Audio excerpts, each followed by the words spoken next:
Now guys, in this video I want to tell such as things.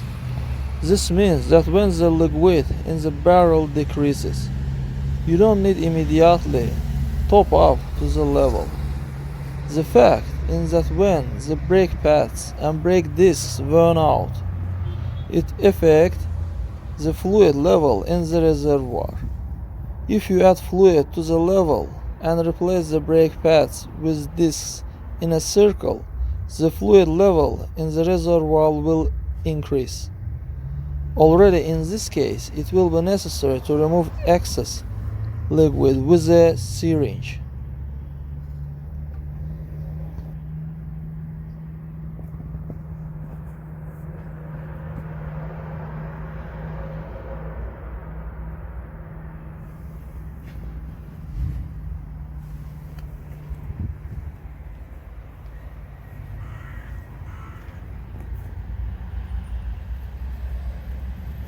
That's all guys. Subscribe to our channel and don't forget to put like.